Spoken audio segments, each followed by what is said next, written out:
Debout Congolais, unis par le sang, unis dans l'effort pour l'indépendance. Les forces armées sont en train de faire leur travail. La guerre contre les Rwandais, nous allons l'emporter. Tous ces territoires conquis par ces derniers seront repris sans aucune forme de négociation. Boza, le bienvenu na GCAM Télévision, fidèles abonnés, chers internautes, na Pesibino Matondo Mingi, pour na Boponi GCAM Télévision, merci Mingi pour na fidélité na Bino, merci Mingi pour na confiance na Bino renouvelée na émission Oyo, Debout Congolais, Bipai Nyonso Bozwami à travers République démocratique du Congo, puis à travers Mokili Mobimba, ba éclairé nazana esengwa ko babino ebele kasi yambo émission oyo ebanda ngai moumbu na bino nazalaka na tina ya ko rappeler na bino ete justice ya nzambe moto moko te aishapaka na contrôle nango. Justice ya nzambe erataka moto te soki biso na mokili to ko raté yo yeba ngo ke nzamba ko rataka yo aucun jour. Donc, tous les gens bambisi na mai un jour ou un autre filer kozwa kayo. Ce qui peut filer zuyote ogonuna. Mi benga na oyanke, mi benga na yo kuluna. Vana yo na poto lobanga musana nga ko beta batu, mais un jour justice nzambe ekozongi so na place na yo d'une manière ou d'une autre. Voilà pourquoi il est très important. Il y a l'examen de conscience qui balance na yo eza penché côté nini. Il y a malamuto ya mabe pour yeba ko se recadrer. Actualité il y a lelo ezali vraiment dominé pour na biso ba communicateur. Nous sommes aussi en colère face à bozo bana biso ba congolais eza kozongisa musala na sima to pe kozongisa ba congolais na sima image ya ba congolais ezoza la ternir de temps en temps. Actualité phare où eza ko caractériser biso ba communicateur d'abord to ko se pencher na président ya conseil supérieur ya audiovisuel Oazali Christian Bosembe agressé na France par ba soi-disant bato baza ko mibenga ba combattant. Bakombataka nini bazali bakombatant to bakombantaba. Nous le saurons dans cette émission na tiango comme priorité parce que biso nyonso eza kopesa biso pasi. Est-ce que combat wana na démocratie ekoma ya maboko to pe ya kobanda ko lukaka bato na bandako to pe yango nde mutu pesi bato musu misala to yebite. Bomona ki pete mokula lobi tozaki surpris na ba nomination au salami au sein de la police nationale. Vraiment la police nationale de la République démocratique du Congo a bouleversé na ba nomination du sommet à la base. Toutes les 26 provinces de la République démocratique du Congo allaient toucher na ba nomination oyo. La province phare, la ville de Kinshasa, tu es bien que général Silvano Kasongo bato belé ba belé laki yepe asili kotika biso muto azali ko kamba la police nationale de la République démocratique du Congo yepe accueilli retraite tout moni bato belé kokende souffle nini tokoyi kozela na ba nomination oye ya sika mupepe nini ya malonga ekoki koboso misabiso ba phénomène oyo ezali ko se répéter de temps en temps. Nani akoki ko permettre biso to bosa na ba policier ya miyibi o batiaka bato maboko na poche to yeba ki est policier qui ne l'est pas. Nakanisi eza analyste ko sala par rapport ya ba nomination oyo esalami na police nationale congolaise. Et tant toza ko longwa kuna to kolobela likambo oyo ya ba contingent oyo ekotaki na République démocratique du Congo na cadre ya EAC. Tomoni ba sud-soudanais ba rejoindre baninga o déjà basi bayaki tomoni pe ba ougandais bazana bunagana jusque là ça prête à confusion ba congolais belé baza komituna qui administre bunagana ba M23 ba bimeli nzela nini. Pourquoi les M23 ba kokubima boye calmement parce que dans le plan, on a dit que M23 et Sengeli bazala cantonné quelque part. Mais qu'est-ce qui fait que M23 bakotaka bazako bima bazako kota facilement na Uganda? Tant au moment ya cantonnement ya kokoka.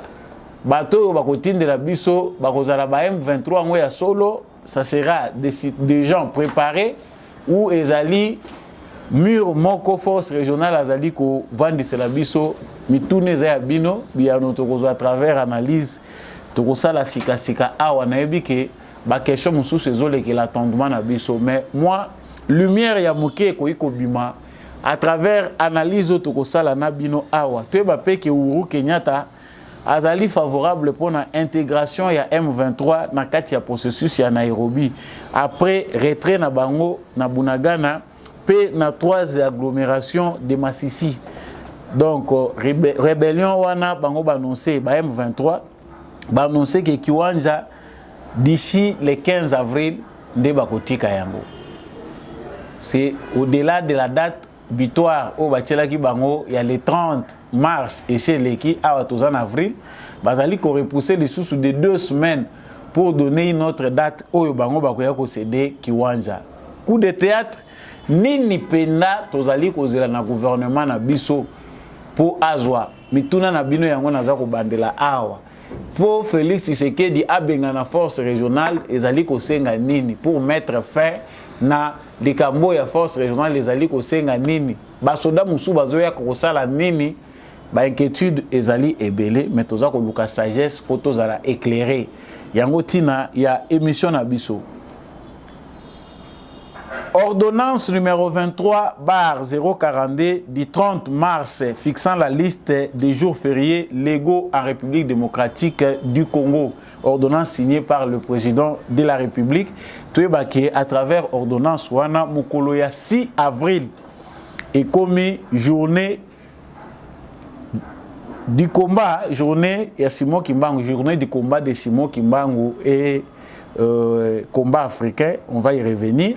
Ezali ndenge président de la République a pesa ki promesse na tango ya sala ki kakendaki ko visiter Nkamba cité ya ba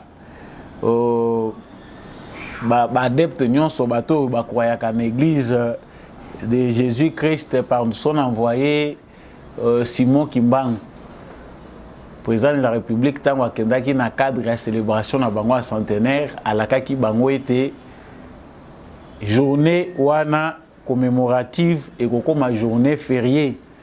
Ezali pe malamu bana na biso na ba classe ba congolais nyonso ba yebatina ya personnage oyo marquant ya histoire na biso oyo ebele pe ba yebité.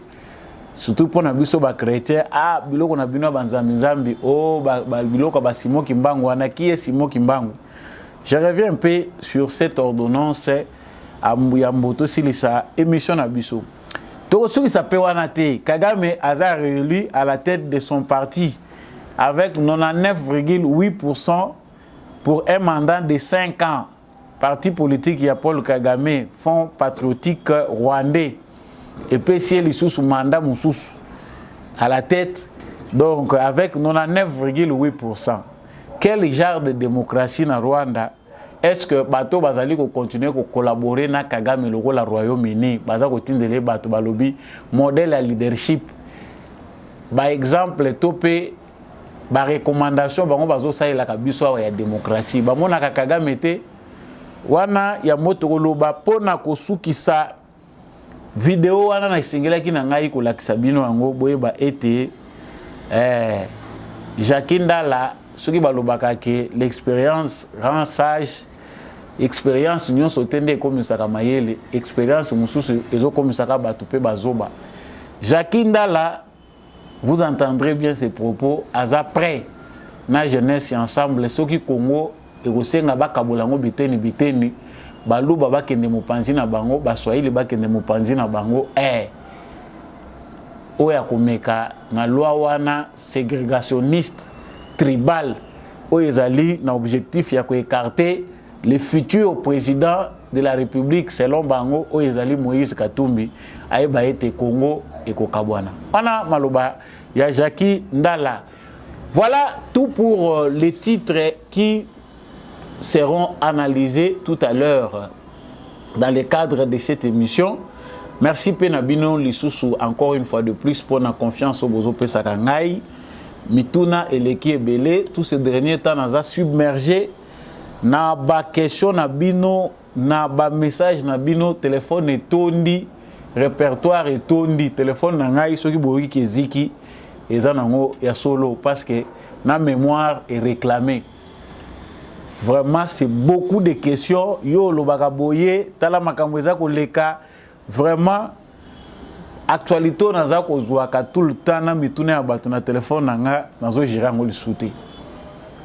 Et combien presque difficile, musu nazo tanga kaka, attendre à répondre au teyebage biano. C'est toujours na cadre ya émission oyo menasenga ka bolandanga malamu po mituna mususu to bandelaka ezaka nangoka na kati émission onde na répondaka de manière générale pour moto nyonso asosola azwa moins éclairage oyo akoki kozwa. Soki pe ezambala no ya liboso au rejoindre plateau ya Samba Olonga, on a bien un plateau ya éclairé. Bienvenue dans la famille des éclairés qu'on appelle Debout Congolais. Abonnez-vous pour ne jamais manquer notre actualité et surtout cliquez sur la cloche de notification. Zalaka ka far dessin na motema, ça la partage. Tikapé commentaire na yowe biso rejoindre biso depuis quelle ville, il y a République démocratique du Congo, depuis quelle province et puis depuis quel pays à travers le monde ou à travers les 5 continents. Nazongi na actualité à liboso awa, il salinga ipasi mingi parce que ce n'est pas bon tous allez ko ça l'effort pour na ko kota na culture et démocratie, tolérance ezala pour toye bandenge nini tokoki ko faire avancer mboka na biso.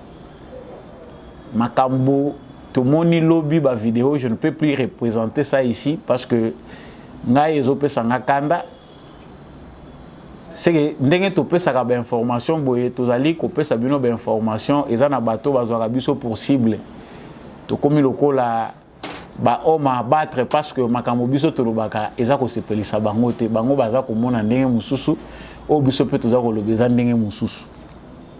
Christian Bosembe, président ya CESAC, il est arrivé là parce qu'il est compétent. Banomangaka na gouvernance à Félix Tshisekedi tozomona quand même que il y a des têtes rares ya batu bazar au kota. C'est une fierté pour la jeunesse. La jeunesse en bilinga oyo bibamba tout le monde quand même que pour une première bah récompenser biso jeunesse pour utiliser ce langage là mais quand même bah valoriser biso pe jeunesse à Congo bato bazape ko ça la fierté à ba jeune pour to yebi lelo jeunesse congolaise et c'est côté bilinga. Qu'est-ce qu'il a à voir avec les combattants bino bande na biso à diaspora boza libanda parce que bato nyonso baza indigné biso nyonso toza choqué et loko nini boko luka bo beta bo agresser Christian Bosembe. C'est pourquoi c'est parce qu'il est nommé sur ordonnance du président de la République Félix Tshisekedi qui a commis ennemi na bino. Franchement anglo nanu bato baza komela makambo ya koluka ba détail koluka makambo ebele. Non, nous savons vraiment que mboka na biso eza sali de l'extérieur comme à l'intérieur. Na batu moko oyo baza koyeba te quel type de citoyen le Congo a besoin pour se revaloriser na siècle otozali. Muto alongwe awake na ye mission na ye pour aller voir ce qui se passe ailleurs dans le cadre ya ko réorganiser institution wana munene eza chargé na ko contrôler ba média na biso to kotsa pe na no ordre na ba média na biso République démocratique du Congo parce que anarchie eza trop bosoto eza tellement trop que même bapaya basi ba constater que au Congo c'est le désordre, l'anarchie règne dans la communication, dans le journalisme. C'est les la communication maître azate loi ezate kuna mutuna mutazo sala ndenga lingi. Mais à cause ya métier na yazala ki communicateur, journaliste, ba prise ya position na yeza na bandeko bazwa ke possible. Na boyi ko bimisa ba bilonga mususu mais c'est mieux kutu to tandango parmi les suspects. ndenge bozomona babilongi wana eza ko défami les gens suspectés. Christian Bosembe a été agressé na bateau ya yebani na bangote. Je ne pense pas que asa azwa ki na bango conversation baswana ki toyebite. À moins que peut-être il a révélé biso que il y a eu un moment où il y a ça kutana na bango. Mais pour la première fois ça ko kutana na batouana la nuit. Des gens tant tozo tala bango bilongi na bango pour na bia wana ko pesa vidéo te. Tant tozo tala bilongi na bango, ce sont des gens qui méritent d'être responsables, c'est-à-dire ba mususu bakoza la pena bakoko. Baza pe na bandeko na bango na Kinshasa bazo tout atolo ke bayaya na biso bandeko na biso bazaka na poto baza na ba conditions bien baza fierté à famille parce que chez nous les gens continuent à imaginer comme ça tozoye ba pété ke ezali pe na batu mususu bazali na poto baza koyokisa Kongo soni oyo bazali penda ba citoyen inutile yo soko poni Martin Fayulu. Et ça m'a bête. Ce combat-là qui est mené, Oyo, Bango va détériorer, va changer forme nango, qui était à la base un combat pour le départ de Joseph Kabila. Et comme le moyen ya ko vivre pour na bateau yo, ba yebaki na bango eloko ko sala te tamulayi ba vandaki na poto. Na période ya Félix Tshisekedi, bateau biso toza ko combattre les lots à l'interne. Soit disant que bazali ba étranger ba ko postuler te na ba poste clé à ba institution bazonga na République démocratique du Congo sur initiative de Félix Tshisekedi parce qu'il est démocrate. Moïse Katumbi dont on parle aujourd'hui, oyo bato bazako défendre balobi étranger, il ne peut pas postuler, ba musu balobi non te botikaye azaki libanda ya Congo. Exilé politique. Awata la Congo na fenêtre. Il est au Congo grâce à Félix Tshisekedi. Combat oyo bino bomoni ya malamu, oyo bino boko mener. Na ba cerveau boza nango na corpulence wana ba paquet oyo bino bozo lakisa biso wana na milai wana. Oyo au sali na yo musala na yo na gardiennage ozu muke ko sala et puis la vie continue. Mais il y a des gens dans la vie qui choisissent d'être bêtes, de gagner la vie par des aventures. Na ebite mbongo yo kozwa tango batindi yo ke ko beta bato zo sala sabotage. C'est avec honneur kozo lié sabana na yo mbongo wana ou bien ezalaka nanu ndengeni. Mais inspirons-nous un peu de la diaspora. Il y a bamboka mususu. Franchement, je sais que dans la diaspora congolaise, il y a des gens importants. Bato yo ba réussir vie na bango en sortant à l'extérieur du pays. Baza pe ko continuer ko aider biso lelo, il y a des gens qui ne vivent que l'argent qui provient de la diaspora congolaise. Diaspora congolaise, ils ont lié sa biso na lolenge belé. Mutu muso azo souffrir. Ozoe batendenge ni nazo zo moi 20 € na 50 € na poitine de la yo zo moi 50 € zo kana kisasa. Mais ezali pe na batu oyo ba raté. Bolimbi sanga si on va choquer, mais batu nyonso ba papa wemba na ba wera na ba jibe ba mema na poto. Bazaka Kabato va rendre un mauvais service. Mais ils nous ont aussi rendu un mauvais service en amenant certains cerveaux et qui na poto. Ils ont mérité tes alawana. Ceux qui t'ont moi bana moko ya mike 50, to memi bango na poto, ba kozala bénéfice pour na mboka. Ke tozala na ba cerveau ya modèle obiso tozo mona oyo. Diaspora ya ba sénégalais, to diaspora ya ba ivoirien pour ne citer que ces deux pays là. Et ça a constitué na licencié, docteur, na banane. Mais essayez de jumeler un peu bota la binomoko. Musala o ba diaspora wana baza ko sala pona ko faire avancer ba mboka na bango. Et observons ce qui se passe chez nous. Et belé déjà ba bandi ko wangana. Bisoté, to yebité, non.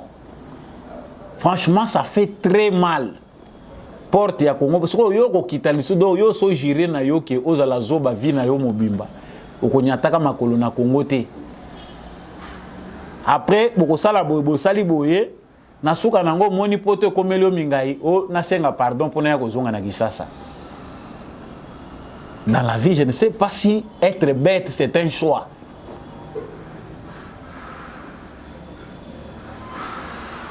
Et on comprend que derrière cette aventure, ezali na batu.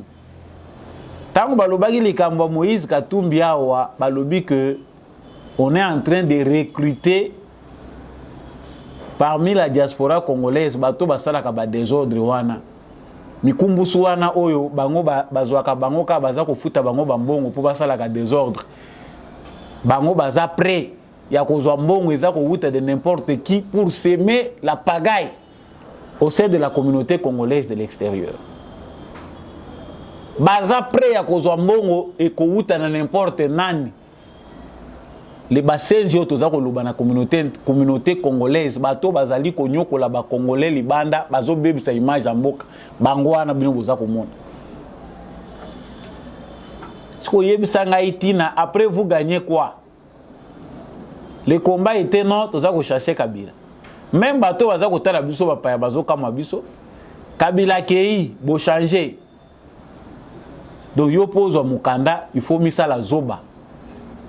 Okoma ko beta ba innocent, obeti après avoir ko bundisa bosembe to ko agresser bosembe, vous gagnez quoi? OK, ba pesi 1000 euros, ba lakio ba lobi ba ko bakisa 3000, ba ko pesa 5000, vous vivez comme ça, chaque fois vous êtes obligé de créer. Mais quand il s'est à 10 000 wana kita na Congo, kende ko sala tabilanga, ba coin ezebele.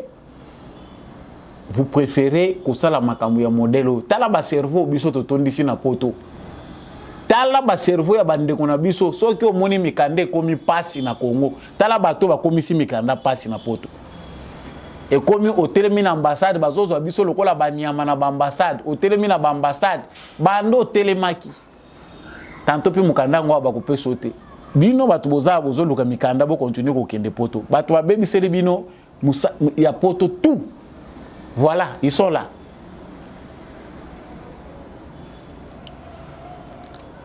Donc la malamu bino bo komi na bino bosali choix ya kozala basenji, nous n'avons pas assez de temps. Comme ça vous aurez bosala kaka brigade ya sika parce qu'on attend que police eza ko rechercher dans un pays de droit.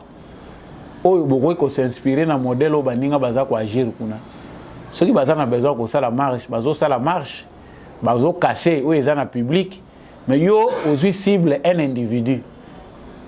Ceux qui yo initi sekedi, c'est que bato nyonso bako tisekedi ya ko nommer, to pe bato nyonso yo bako kip ko mona bolamu ya tisekedi bako mbe ennemi na yo.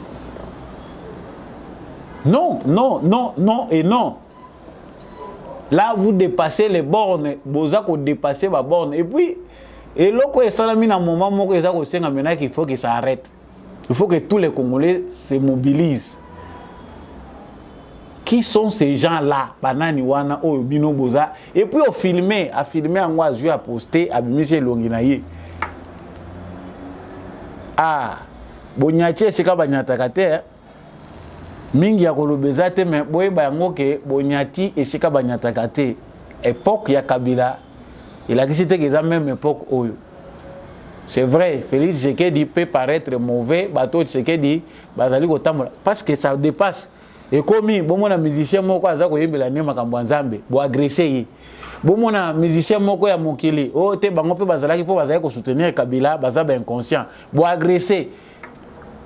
Ça dit c'est une bande maintenant de criminels oyo n'importe qui a connu ko somba ba service na bango pour na ko sala n'importe quoi. Bokane la biso nyonso mais le quoi bo agresser Christa Bosembe boye ba page na bino comme tourner. Il a fallu que ça arrive pour boye ba que si bo sala ngomba lebele on va vous traquer jusqu'au dernier. Boye bité comité de recherche ezalaka.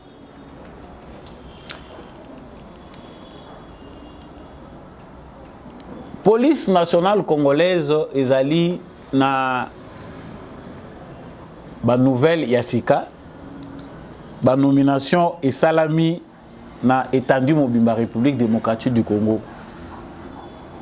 Certainement toyoka kiango mituna bozali ko mituna ezali toko retenir nini. Est-ce que ezali ouf ya soulagement nini tokoyi kozela na ba nomination wana. Ah c'est vrai la police nationale congolaise fait partie des grands défis pour rétablir l'autorité de l'État dans le secteur PBL. L'autorité de l'État ne se fait pas sentir dans la République démocratique du Congo parce que notre police n'est pas professionnel. Ezali défi munene ya mandat Tshisekedi parce que surtout tali makambu oyo Félix Tshisekedi azanango na 5 ans il a duré ya mandat ezali passe. Mais on ne peut pas croiser les bras et dire que non t'es na kokarosi ça non, on fait ce qu'on peut faire. Pour la ville province à ville à Kinshasa tout petit nano merci na tata mokonzi ekolo parce que Général Kassongwasa lembaki na ye. Franchement, kolongwana moto na contexte ya régime à Kabila oyo ezaki laissé feriste. Sala na yo nyonso kosala. La police ezana oka malamu pour mona policier ya bien. Oyo azapena présentable pe azali ko répondre na ta nyonso kende kotala ka ba police ba sécuriser ka ba konzi. Wana ndo retrouver ba policier même né la télé impeccable. Discrimination au Kabila tikeli biso ezo continuer pendant 4 ans parce que nous attendons de ces nominations d'abord premièrement changement tout ça ko luka total. So nazo sala total. Il y a ba policier commis na sécurité il y a ba konzi bato ba mibenga ka ba konzi ministre, député, partout là, au bateau, on trouve que le pays est en insécurité parce que conscience et réalité à comprendre que ce n'est pas comme ça que les choses doivent se passer. Ministre, 20 policiers, 15, 20, 20. Député Moko sur les 500, on a besoin de policiers Moko. C'est 500 policiers. Ozisko ba policier onyon so ba simbi soki 56 ministres bazali. Ozi ba policier yo bazali ko tambola na ba sénateur 100 et quelques. Ozi ba structure nyonso ya l'état ba policier ba tondi baza ko sala le côté liboso ya ba nini na bango wana. Parce que franchement nous on est obligé de dire que bazo sala le côté pour tout le monde a payer réellement bazo sala. Azuna ekita vandi journée mobimba policier za ko vanda na kita ti avandi na ye. Banda simbi munduki na ye otali pe position vandeli on dirait yekolaki na epete ba norme de sécurité ndenge nini muto yaza komi na protection aza ko batela ndako moko to institution moko ya l'état position nini singeli azala. Donc il y a un manque à gagner na policier na biso toza na bango nan. C'est-à-dire si le député congolais, nos ministres, les institutions comprennent besoin pressant, il y a qu'au rétablir l'autorité de l'État. Je prends l'exemple seulement de la ville à Kinshasa. Tout bandina nous diminuer nombre effectif il y a et belé à la police tozali ko bakise la batte. Parce que quand vous sentez que yonde faut la binonde il faut vous la sécurité belé. Alors que de l'autre côté batubazo de la kuluna. Koto yo kulune leki batu koto bazo monate otalisko ba police baza ko tinda na ba périphérie kuna na ba commune eza éloigné na ville maintenant policier qui a sombi lamba ya yemo kwa sombi soki dimi ya blé soki nini alati a compliqué ngona biloko moko boye ya nyonso toko ko loba mais toko ko loba pe nyonso te parce que quelque part ça fait honte ba défi eza énorme.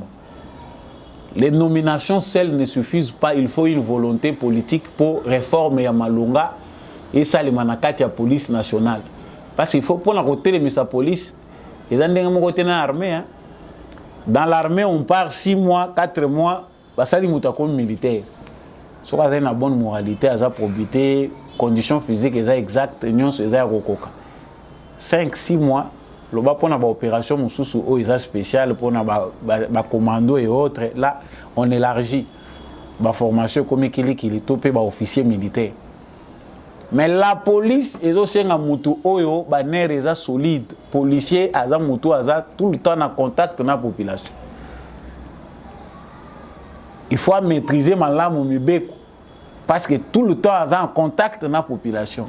Biso concrètement Kabila tikaki na police c'était une milice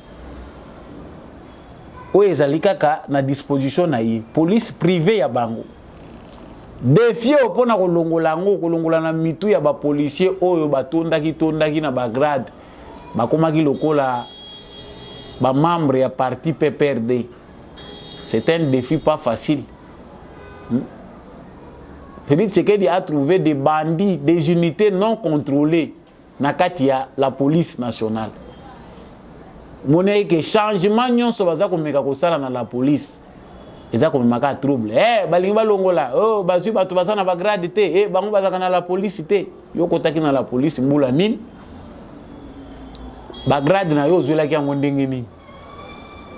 Parce que makambo eza ebele na ba nomination ndenge toza komona ngobo. Ba grade ebele o toza komona wa mutu atondi ba peta za kobuna. Na ya kosomba. Na ya trucage balobi te bolekisa ye botambwisa ye. Quand on dit que le pays était vendu certaines choses tokomi kokanga minoko. Otali état-major ya la police nationale congolaise ma etamboli na misu. Ah, toza koloba likambo ya recensement isuka kaka na armée te, même dans notre police. Musale eza nanu makasi. Ba nomination oyo uti ko sale masoki botali na 26 provinces. Oh tozali, la première des choses ezali équilibre automoni sur le plan géographique. Le fait que le président de la République a eu vraiment ndingisa ya ko changer bango ko tindika bango. Oya Kasai yaki ailleurs, oya Koto yaki ailleurs. C'est déjà une bonne chose. Déjà ndenge tozomona awa Kinshasa Bosco Galenga, Nord Kivu Edi Léonard Mukuna Tumba. Lui au moins c'est un Kassaïen déjà par les noms. Azana Nord Kivu, Sud Kivu Kongolo Kambale. Christian, ça peut être un Katangé. Ituri Amisi Nyembo Albert Maniema Murula Mwenze. Kinshasa Jean Bosco, tout ça on est en train de voir. Au Katanga Odimba Okito Dieudonné, Olomami Isaka Léon. Tout le monde dit que presque partout, province, mon côté, est ressortissant à la province Ouana. Je ne sais pas s'il y a erreur. Oyo Azali Kokambango na cadre ya police, inspecteur général de la police na niveau provincial. Je pense que c'est un début d'avoir d'abord représentant à la police, animateur de la police nationale. Oyo Bazaya Sika. La deuxième part des choses, c'est la formation. État de droit, tozako lukana Congo, ezako senga ba policier moko mature. Ce qui jusque là, ba Congolais bazako tepa en termes de mentalité, c'est parce que la police, l'armée, ba institution belé à République démocratique du Congo, ils ont un exemplaire. Maintenant, il faut banda ko lukaka président de la République. Tout le monde ne veut voir qu'il est président de la République. Donc, pour la police nationale congolaise, dans la ville de Kinshasa, en tout cas, bye bye, général Kassongo, le chef de la police congolaise, Dieudonné Amouli, a qui retraite, ils allaient payer malam, a qui, donc ils n'ont pas retraite, ils ont payé logo, ils ont sepeli sabiso nyonso. Comme ça, bah on peut baza ko yato e banano critère ngo ya ko mataka ba grade des ala kandenge nini. Nous avons dit Uhuru Kenyatta est favorable pour l'intégration à M23 dans le processus à Nairobi.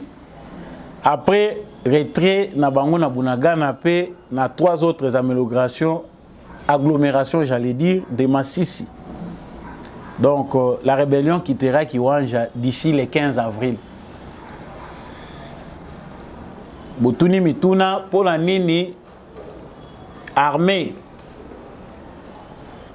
sud-soudanaise baza kokota pe bayeko bakisama na contingent ba Ougandais bayeko bakisama miro oyo baza ko continuer ko sala. Est-ce que le gouvernement na biso akoki ko stopper te processus oyo les amis tourner à passe ya PTT? Nous devons essayer de réfléchir ensemble déjà dès le départ to lobaki que marge ya manœuvre ya diplomatie na biso pour na ko éviter que bato yo ba sangela biso te.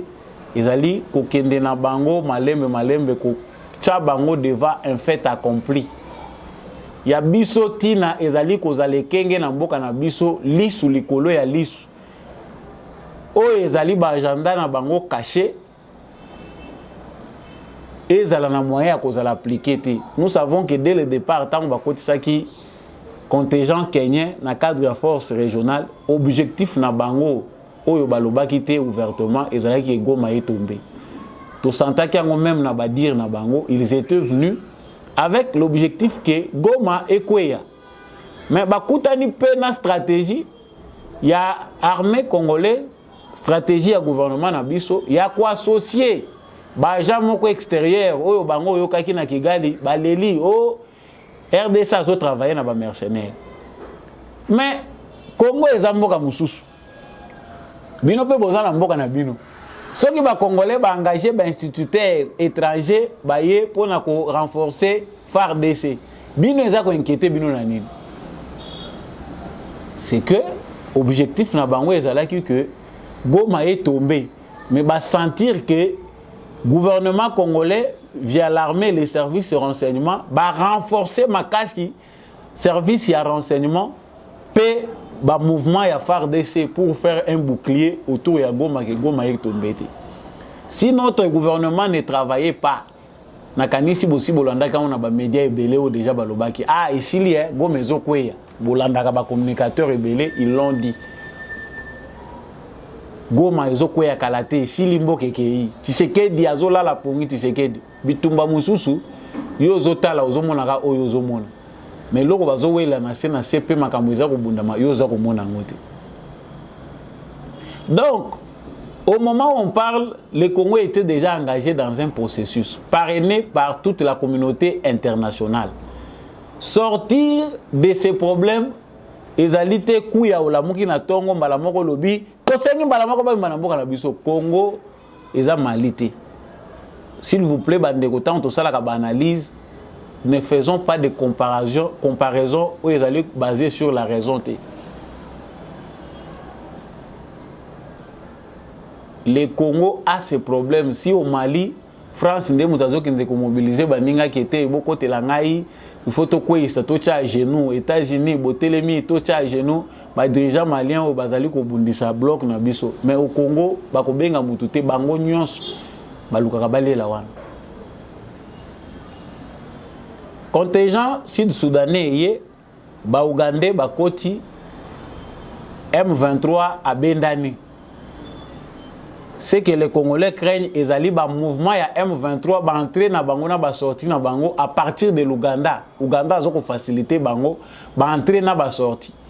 La crainte des Congolais ezali que lorsque ba Ougandais bazo kota ndé omoni ba ba koti wana parce que Congolais jaka mbango ba photo bino bozo mona wana na ba tracteur ezo kota char de combat bon ba tracteur eza peut-être que banzela mususu ezali applicable te ba tracteur wana ezali ko permettre que bisiko bakutani que obstacle ezali batimoli aller banger na bango lourd ya bitumba ekoti. Pour certains Congolais c'est une occupation, pour les autres c'est la balkanisation. Pour un peu ba mususu Tshisekedi nous a trahis. En tout cas, moi je peux vous dire dans mes analyses que ce n'est ni l'un ni l'autre, c'est un combat que nous menons du sommet à la base. Bango objectif na bango ezali ko semer KO bayana solution. Notre gouvernement aussi a sa stratégie, c'est de les suivre de près. Nyonso ezali loko la manœuvre bazako luka ko sala mukili mbeko ye bango pe ko mona yango. Moi je peux déjà dire ici qu'ils ont échoué parce que dès le départ ndenge ba koti c'est là qui force kenyan na défi ba kota ki nango ezala ki po Goma est tombé. Et jusqu'aujourd'hui lutte na bango misu na bango ezaki na Goma po Goma est tombé ba imposer dialogue. Si quoi objectif wana baza ko poursuivre ngo lisusu. Quelque part on dit que ndenge bayaki ba militaire wana ezali que ba zone oyo M23 azali ko libérer bango bazali ko occuper yango. Et ba M23 bakozala cantonné na zone oyo ba tcheli bango lorsque bakozala cantonné kuna ba désarmer bango et puis on va remettre ces zones entre les mains des FARDC. Selon ce qui s'est dit. En tout cas, les Congolais ont tous les bénéfices du doute. Parce que tout le monde vu Makambo tozali komona, vu que bateau nyonso balingi biso te me balingi minéré na biso, les Congolais ne peuvent qu'avoir des doutes et avoir une très grande méfiance vis-à-vis na bateau. Donc, bango sko objectif bango ba komi nango, oyo biso esengeli to combattre, oyo gouvernement congolais esengeli a combattre, ezali ba manœuvre dilatoire. Bazana besoin ba tirer makambo en longueur. Plan oyo bango ba établissa qui est faisable. Ce qu'ils sont en train de faire là peut aller dans le bon sens si il y a volonté politique. De la part, il y a des pays forts, les États-Unis, France, Grande-Bretagne, bango nyonso wana et toutes les organisations balobi que ba appuyer na volonté politique exercice ezako salima wana, ça ne fera pas un mois qui miezozonga na est ya Congo. Mais comme on se donne des coups sur le plan diplomatique, il y a remarqué que sur le terrain, la présence de la force ezali, bango balobi ba ye en appui, parce que comme ba ye en appui. Bango bakimi balobi baza sous mandat offensif tétoyer en appui na FARDC et puis voilà ce qu'ils peuvent dire. Chers frères congolais, vous n'avez pas tort de douter, vous n'avez pas tort de ne pas croire. Continuons à être mobilisés parce que c'est notre mobilisation des Moutezali qui aider limite il y a gouvernement na biso. Les solutions ne sont pas prêtes à porter. Gouvernement na biso bazaka na choix te. Félix Tshisekedi n'a pas toujours le choix. Et ça na makambo il faut qu'on tika temps tout en observant et en étant vigilant. Nyonso bato bozo mona ba spécialiste ya critique oyo. Mutu moko ta ko yoko à la tête de ces pays et être face à des problèmes comme ça mboko ba balkaniser en ngoti. Mais nous avons la chance d'avoir un citoyen du pays qui est le nôtre. Notre de père et de mère. Oyo, même dans un contexte très difficile, au moins kazo garder tempérament moko, il y a calme, il y a sérénité. Voilà un atout. Sagesse Azanango est que même si la situation s'avère compliquée, il a toujours une façon de s'imposer de manière lente et silencieuse, peut-être comme un objectif. À la place de nous agiter, moi je pense que la voie de sagesse est que nous devons nous mobiliser, dénoncer tout ce qui est mauvais. Pression tozocha na bango ekosala ke présence na bango na sol na biso.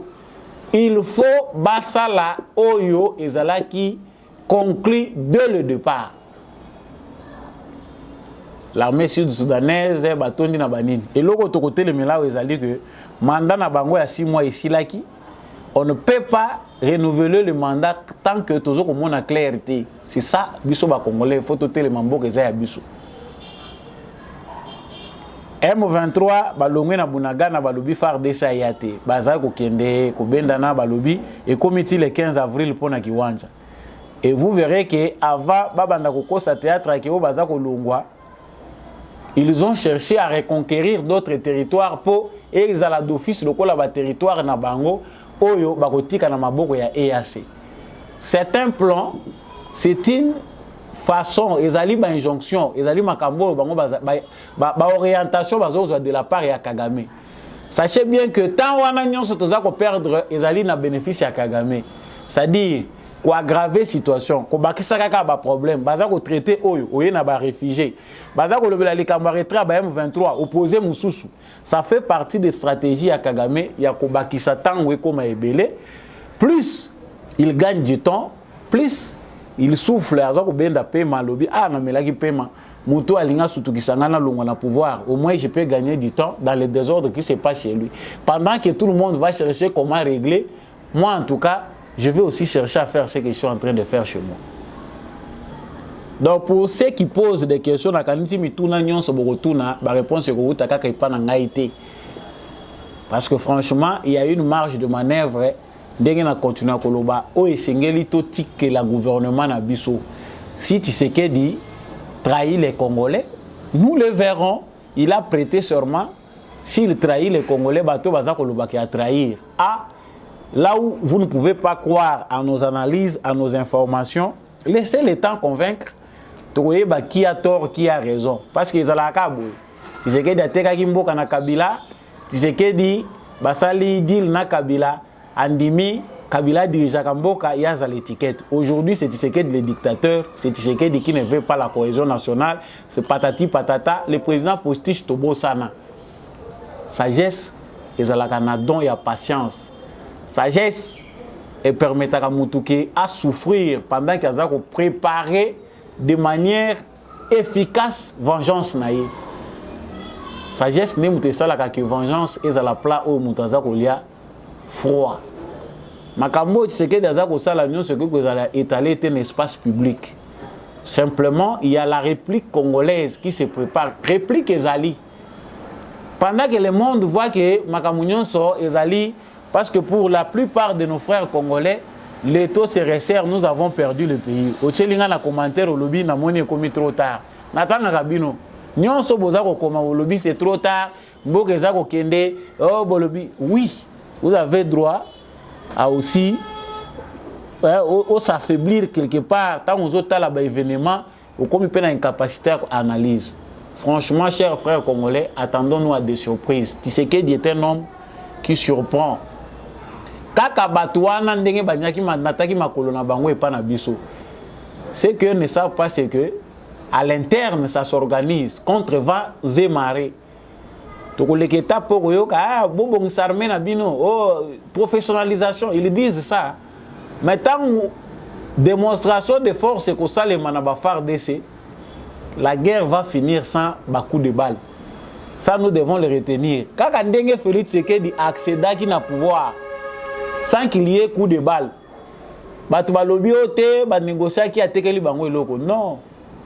L'esprit est plus fort que les sabres. Et ça va aussi finir. Bato yo ba memi guerre wana na est ya Congo. Lorsque nous les Congolais nous allons comprendre que toza libre, il faut tout s'imposer la mobilisation na biso pe toza la derrière président de la République ya Congo. La bataille, la guerre sera finie et on va passer à autre chose. Toujours dans le même ordre, il y a l'idée Uhuru Kenyatta qui est favorable pour l'intégration du M23 dans le processus de Nairobi après son retrait de Bunagana et des 3 agglomérations de Massissi. Ah, bango objectif na bango est un dialogue. Bisotoye solo là. Les dialogues dans le sens où bisotoza ko appréhender ango et ça ndenge moko te na ba multinational na ba politique de l'extérieur. Les dialogues qu'ils entendent ils allaient ba intérêt na bango, source ya ba intérêt na bango. Solo là, tu sais que dozo solo la malamuté. Ah, bisotoza ko boma, tu sais que dit azo sala nini, tu sais que dit est seul face à la communauté internationale. Chacun veut voir la part ses intérêts au Congo. Ah, bazako le dialogue, le M23 a se retiré na Bunagana et il faut qu'on intégrer dans processus à Nairobi. Question est sengeli bison sto fongola misu. Gouvernement RDC fongola misu. Le président de la République Félix Tshisekedi a dit que azaki na besoin de tripartite et salement entre biso Rwanda na médiateur na katikati pour na koyeba qui sont ces réfugiés là où il faut que zongisa na Congo. Parce que finalité awa les akosenga ke biso so ba congolais tozala ya kotelema tozala debout. Bateau ba ko finir par ko cantonner ba ko tia bango na coin mais ba ko kende wapi pour cette fois-ci. Na Congo, toza na place pour recevoir d'autres infiltrés. Au Rwanda, Kagame n'en veut pas. Alors il faut secouer. C'est là où il faut secouer. Les gens pensent que non ba solution ça Tshisekedi il fallait qu'on peut ça un miracle. Ah Tshisekedi peut mali les qui trop. Ah yo za na moto merci. Yo mutoza na chaleur makasi oyebi que non awa soki ngai na ko décider ce n'est pas comme vous voyez derrière l'arbre il y a une grande forêt. Sauver ce pays n'est pas facile. Ce que vous avez makasi te na capacité analyse pour na ko relier be événement ou trouver moi lumière moko boye zalata makasi ndenge baninga bazola la tolo na c'est pour les problèmes du Congo. Je félicite ceux-là. Parce qu'à un certain niveau, ce que vous comprenez, les choses sont tellement compliquées que les non-initiés, ils ne pour rien. Vous risquez de rejoindre le cas de combattants. Dans cerveau, il n'y a rien du tout. Mais ils pensent qu'ils peuvent défendre le Congo comme ça. Même pour défendre le Congo, ils ont un niveau de intelligence et sagesse. Sans cela, au commun instrument, il y a Pamba, qui va utiliser pour nous infiltrer. Il y a des Congolais qui se sont enrichis. Bandimi et Sikawe ya bango, bacha ba Rwandais, po bango batonga ba immeuble. Po bango ba yiba penzela moko na ba Rwandais. Bosenzi wana yango nete kimboka. Franchement, les choses aujourd'hui, et qu'on a la compréhensibilité dans Moutounion, non. Ils ont un bateau dès le départ, ils ont accepté ces combats. Quand il y a des gens, depuis 2000, depuis 94, depuis 97, pleuraient déjà pour notre pays. Avenir est sombre et qu'on a la passe. Peut-être en 2020. Peut-être 2021, 2022, parce que les politiques sont si biso. Ba pasteur, ba musicien, le rôle à to sangani be biso sto komi occupé politique parce que misère est côté partout. Ah, on ne comprendra pas tous de la même façon. Musu saza ko yeko la na ba débat na makele la za ko cha. Ah, yo ke ndoko kota na débat ya batu oyo, ba koti ponza le panzani Kongo mobimba. Okoni ko sala na bango débat alors qu'ils ne verront pas clair. Même ce qu'on présentait ba fait nyonso. Le fait qu'il n'a à comprendre en cas lelo, ils ont posé problème. Ordonnance loi numéro 23/042. Vous avez mon écran na bino. Président de la République ordonnance ou ana liste ya ba jours fériés légaux en République démocratique du Congo. Donc ba jours fériés ndenge boza ko monango. Les jours fériés en République démocratique du Congo sont les 1er janvier, Nouvel An, les 4 janvier, journée des martyrs de l'indépendance, les 16 janvier, journée du héros national Laurent Désiré Kabila, les 17, journée du héros national Patrice Emery Lumumba, les 6 avril, journée du combat de Simon Kimbangu et de la conscience africaine, les 1er mai, fête du travail. Je reviens à Oyo Babakisi, et Zalikaka, les 6 avril, journée du combat de Simon Kimbangu et de la conscience africaine. Promesse au président Félix Tshisekedi a pesaki na bakimbangiste. Histoire ezali kozala construite d'une autre manière. Rappelons-nous que Patrice Emery Lumumba lobaka que l'Afrique réécrira son propre histoire. Biso pe Congo to koma histoire na biso moko. Batu lokola ba Simon Kimbangu, il y a des chrétiens parce que les chrétiens en tout cas je suis chrétien pour prêter peut-être ba identité mon système maramuna koloba. Tant bazolo ba Simon Kimbangu, il y a des gens, j'ai déjà participé à des débats comme ça. Ah, Kimbangu ngona ni lisusu bino pe boyela ka batu ba biloko ba Kimbangu. Mais soko yoki ki préfète moko ya mundele wana zui photo otie na kati ndako na yo. Mais comme c'est un noir, il ne faut pas qu'on s'en intéresse.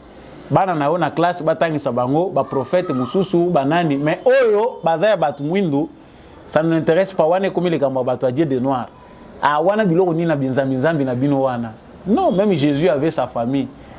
Il était sorti dans une lignée ayant la chair humaine. Yesu wana to sambelaka. Atango azaki na poso ya bomoto, azaki pe na bakoko na ye. Nous aussi, nous sommes obligés de connaître notre histoire. C'est une fierté d'introduire ces personnages très importants dans le cadre de la indépendance et en Canabiso. Je pense qu'à cela, il faut ajouter Béatrice Kipanvita. Koko la oyonde kotanga bitanga tango ndeko to komi ko comprendre histoire na biso d'une certaine manière. Histoire au batracer là qui biso un programme belge. Makambo moyo e bango na mozindo ezate. Donc outre les choix il y a que jour oyo et comme journée fériée, il faut peine à manuel na biso scolaire parce que l'obamaka de manière aléatoire ba approfondir histoire oyo ya Simon Kimbangu na kotanga sango na histoire mboka na biso de manière correcte azo faire partie na batu oyo ba éveiller qui peut conscience noire n'époque wana coloniale pour na kolakisa batu ki espoir après ça que batu espoir même si c'était très lointain ba prophétie na ye biso ba congolais belé to yebi angote mindelo ba colonisaki biso bazana part ya vérité plus que les congolais. Pourquoi ne pas vulgariser tout ce qu'il avait dit et que cela fasse lieu de débat? Et ça n'a pas français baza ko lobaki Jeanne d'Arc ezaki mythe mais ça reste na histoire na bango aza modèle ya bravoure, il y a tout ce qui se raconte là. Na biso pe to tangi na classe Jeanne d'Arc. Mais ba détail Simon Kimbangu to yebité. En tout cas, merci beaucoup au président de la République. Tous les kimbangistes, bato bazana foi l'église ou anakuna. En tout cas, longo n'y en a bino parce que journée ezali journée malam. Bozwa temps ya ko vulgariser makambo ezali solo pour enrichir. Biso histoire ya mboka na biso to yebango. Makambo eleka na mboka na biso to yeba ko sosolango, ça fait partie de notre histoire. Voilà. Je vous ai présenté, je vous avais dit que n'a représenté bino vidéo Oyo Boyo Kamaloba ya Jackie Ndala pour baye biété. Vidéo s'il vous plaît. Ils prennent acte et on est dans la rue.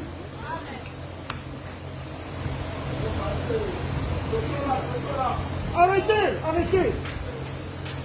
Il faut qu'on sente qu'on est fâché. Ils nous provoquent. Il faut qu'ils sentent que bon, que vous avez provoqué, nous dans la face.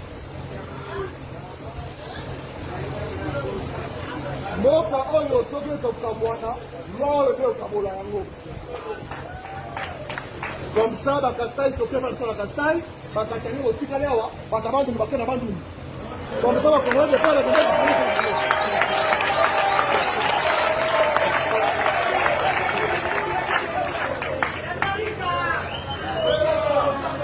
Viva! Viva! Zambé à Bangkoko, papa de la mission. Papa de la Congo, papa de la partie ensemble, papa de la Imbac, papa de la Pesama, papa de la Pesama. Voilà. Wana Bolandi Jackie Ndala, Boye Bakautaki Makala. Centre de rééducation, hein, mais tout le monde dit éducation et koka kité. Mbongo, Oya Katumbi et comme ça Bazoba. Lorsque Jackie Ndala est entré en prison, c'est sa femme et ses enfants de Moutouba croupir. Ba visite ezalaki de nature politique pour baye ba ketozo kende ko secourir. Mais oyo mwana nani oyo akoyiko yoka te. Mbongo ezanga ka suka ezalaka wapi? Ba milliardaire bazaka na ba souci. Ba millionnaire bazaka na ba souci. Boyo Kamaloba ya congolais.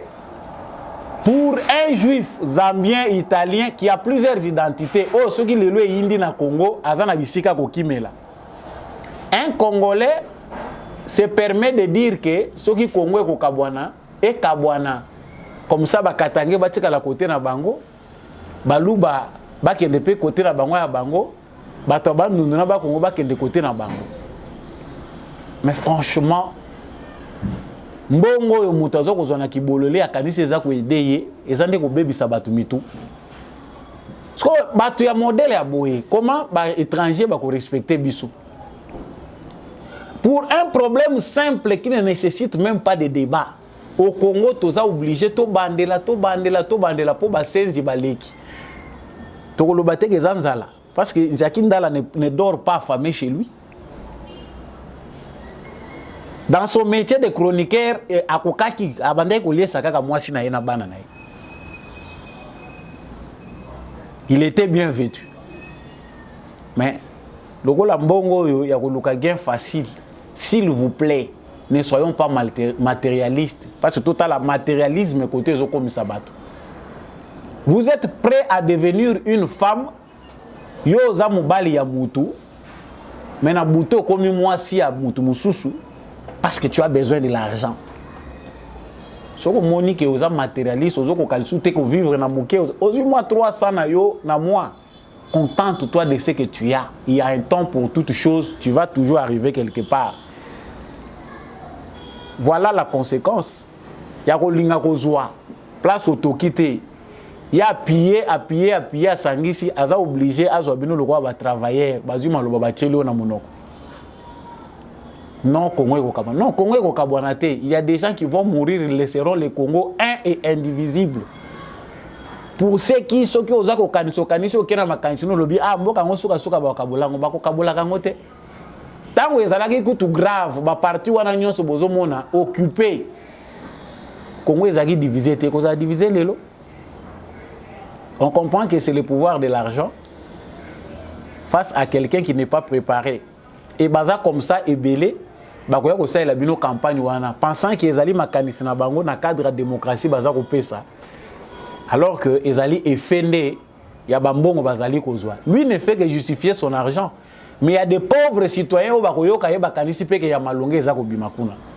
Chers frères congolais, aidons les faibles. Que l'effort aide les faibles. Kotika te voisins à la Moussenzi, soit tata mouké fongola et mémoire. Toujours dans le même cadre, tout le monde a beau soko diazozo va visite trop. Ba visite au yombo soko diazozo ezali que bazo tchaye pression. Loi ya de père et de mère, ezo sale koti libanda. Bato ba botela biso ba ramasi awa. Balingo yoka te loi oyo eza ko sala ke ba congolais ba kanga pe nanu ba consolider souveraineté na bango. Il faut tous ala kaka na batu na bango wana ba tiela biso a po ba contrôler ka biso. Ces gens-là seront là pour nous empêcher de nous organiser. Prochainement, je vais prendre le risque de représenter le bino bilongi oyo basé en intelligence avec l'extérieur. Tant que bilongi wana na politique existait, tokozala kaka na ba croc en jambe parce que ce sont des gens téléguidés de l'extérieur. Mususu aza ko représentant ya ba mafieux nyonso ba homme d'affaires. Ces hommes d'affaires là mettent beaucoup d'argent au Congo. Objectif na bango ezani mutu wana zalaka na monde politique pour biso to tiraka ba dividende na biso na exploitation to kosala ka ba minerai.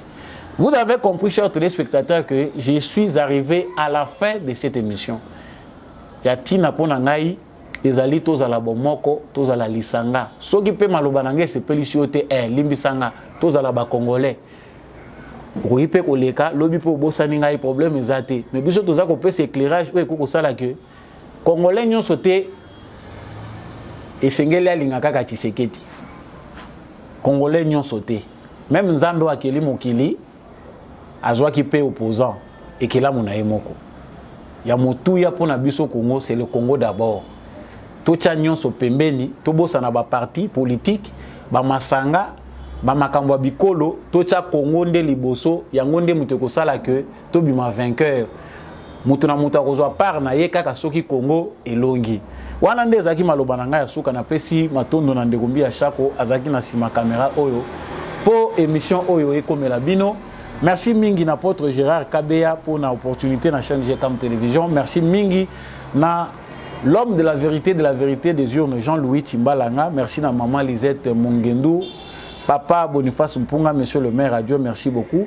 Merci na maman Bilonda. Merci à tous ceux-là qui soutiennent l'émission Debout Congolais de loin ou de près. Bozawana pour encourager Samba Olonga.